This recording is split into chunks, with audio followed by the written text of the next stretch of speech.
Selamat pagi pemirsa, apa kabar Anda hari ini? Senang sekali dapat menjumpai Anda dalam Berita Papua hari ini. Saya Yuni Rumbarar bersama tim redaksi telah menyiapkan sejumlah berita menarik dan aktual untuk Anda. Berikut 3 berita utama.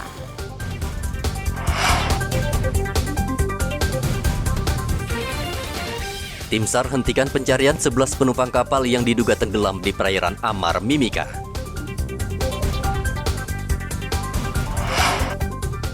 Dan Rem pastikan situasi diduga aman. Kelompok bersenjata diminta tidak mengganggu penerbangan.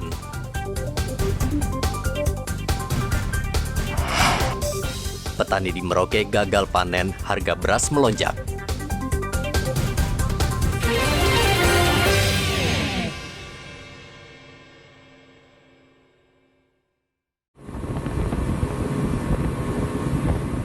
Hingga saat ini pencarian 11 korban kapal motor Semangat Baru yang tenggelam di perairan Amar, Kabupaten Mimika belum membuahkan hasil.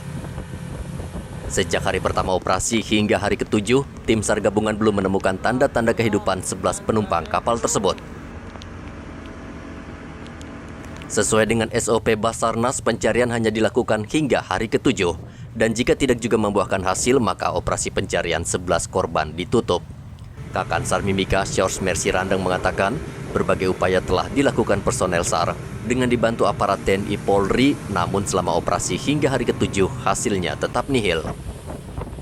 Kami sampaikan bahwa operasi pencarian terhadap saudara-saudara kita ke-11 orang hingga hari ini, yaitu sudah memasuki hari ke-7, kami akan usulkan ditutup karena dalam pencarian dari hari pertama, yaitu pada hari Rabu, ya kami sudah melakukan pola pencarian, metode pencarian sesuai dengan dari beberapa metode, yaitu menggunakan referensi dari aplikasi SAR Map Prediction, di mana objek yang diperkirakan dia bergeser kami sudah laksanakan, sehingga radius pencarian kita sudah menggunakan pola sesuai metode yang ada. Demikian juga untuk pencarian di tengah maupun di tepi pantai kami sudah melaksanakan secara maksimal dengan menurunkan 1 unit RIB atau Rigid Inflatable Boat, serta menggunakan perahu karet dan pengapelan kepada kapal-kapal yang melintasi jalur pelayaran yang melewati alur pelayaran perairan Amar.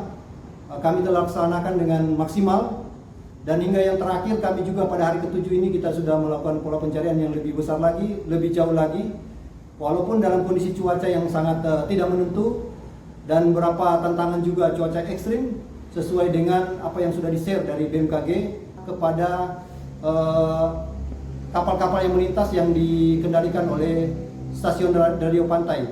Tentunya besar harapan kami dengan koordinasi dan kerjasama ini, ada masyarakat ataupun kapal-kapal yang melintas jika menemukan tanda-tanda harap melaporkan kepada unsur SAR gabungan, sehingga informasi ini bisa diteruskan kepada keluarga korban.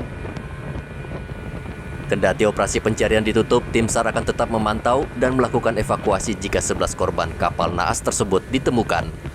Tim SAR juga menghimbau warga ataupun kapal ikan agar segera melapor bila menemukan korban. Kapal motor Semangat Baru tenggelam di perairan Amar akibat ditelan gelombang. Kapal membawa 18 penumpang dan 30 kubik kayu. 7 orang berhasil menyelamatkan diri sedangkan 11 orang lainnya hilang. Dari Mimika, Papua, Igobat Momolin melaporkan.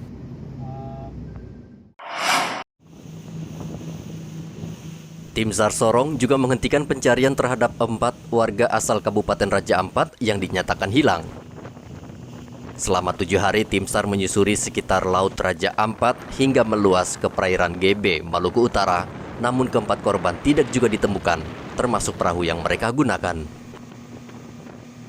Keempat warga ini 29 Juni lalu menggunakan perahu cepat dari Waisai Raja Ampat menuju Pulau Ayau. Namun kapal mereka tidak juga sampai di tujuan. Akhirnya tim SAR menerjunkan anggota untuk melakukan pencarian.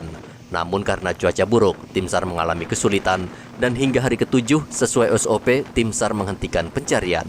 Itu operasi SAR kami sudah nyatakan ditutup. Berdasarkan hasil pemantauan, briefing, setelah kita melakukan operasi pencarian selama 4 hari, ditambah dengan pemantauan selama 3 hari, jadi kurang lebih sekitar 7 hari sesuai dengan SOP, itu hasilnya masih nihil dan tidak ada tanda-tanda ditemukannya korban. Maka hari itu juga di hari Minggu kita operasi SAR kita nyatakan selesai dan kita tutup. Itu berdasarkan hasil debriefing kami dengan potensi yang terlibat maupun dari pihak keluarga korban. Jadi kita dinyatakan hilang. Berarti itu kemarin pencariannya sampai di mana, Pak? Jadi pencarian itu kita malahan sampai di Pulau GB.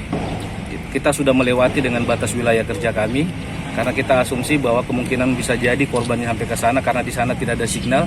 Jadi semua pulau yang ada itu tersebar, kami sisir semua, kita singgahi untuk lakukan pengecekan dan sampai di hari Minggu kemarin itu hasilnya nihil.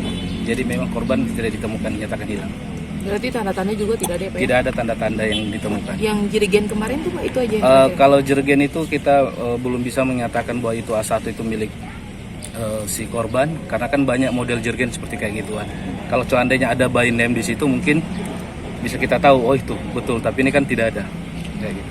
Untuk cuaca sendiri Pak, waktu pencarian terakhir kemarin seperti Ya, apa? jadi Bisa memang dijelaskan? cuaca ya seperti yang kita rasakan sekarang, anomali cuaca khususnya di daerah Papua Barat ini memang tidak bisa diprediksi. Kadang tiba-tiba hujan, kadang biasa tiba-tiba tenang, kadang biasa cerah. Jadi itulah yang kita alami dan itu salah satu faktor juga yang menghambat kami melakukan operasi pencarian. Karena dengan adanya hujan badai itu akan mengganggu pemantauan kami, visibility kami dalam melakukan pencarian. Agar kejadian ini tidak terulang, tim SAR meminta warga atau nelayan yang hendak melaut agar meminta informasi terlebih dahulu dari BMKG agar pelayaran mereka selamat. Topan melaporkan dari Sorong, Papua Barat.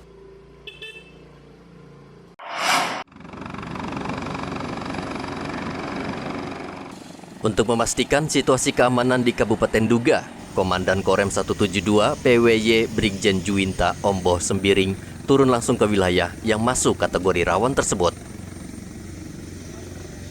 Danrem bertemu langsung dengan Bupati Duga, tokoh agama, adat, dan tokoh masyarakat. Danrem mengajak kelompok kriminal bersenjata agar tidak mengganggu operasional bandara, sebab bandara merupakan objek yang sangat vital dalam menunjang perekonomian, kesehatan, dan pembangunan. Jadi pelibatan tokoh-tokoh untuk menyampaikan kepada saudara kita agar tidak mengganggu bandara ini penting. Selain itu juga tentunya Disub, TNI, Polri, masyarakat yang di sekitar bandara turut membantu nanti terciptanya keamanan di bandara ini. Pak Bupati sudah banyak melakukan untuk masyarakat Duga, termasuk nanti kegiatan-kegiatan bandara akan ditingkatkan, pembangunan pos, bangun pagar, tadi dan Lanut, Airnav dari Timika juga ikut dan menyampaikan juga tadi tambahan untuk mengadakan radio ground to air, komunikasi pesawat. Ini akan dilengkapi sehingga kita harapkan optimalisasi pengamanan maupun pelayanan di Bandara Kenyam akan lebih baik sambil menunggu nanti jika pemerintah pusat sudah membangun bandara yang besar di Kenyam karena tanah sudah siap, prosedur sudah disiapkan, ya paling tidak 3 tahun lagi bandara yang milik Departemen Perhubungan ini sudah ada. Karena saat memang ini bandara memang punya misionaris yang dikelola oleh Pemda. Banyak faktor sosial yang di sekitar bandara tidak bisa yang menghambat untuk mengoptimalkan pengamanan maupun pelayanan di bandara ini. Brigjen Sembiring menambahkan pengamanan bandara akan ditingkatkan dengan membangun sejumlah pos jaga, pembuatan pagar, serta melengkapi sistem komunikasi di bandara. Kabupaten Duga adalah kabupaten yang rawan teror KKB bersama 5 kabupaten lain di Pegunungan Tengah Papua. Kelompok kriminal bersenjata kerap kali beraksi dan meneror penerbangan, bahkan menembaki sejumlah pos TNI Polri. Hendra melaporkan dari Duga, Papua.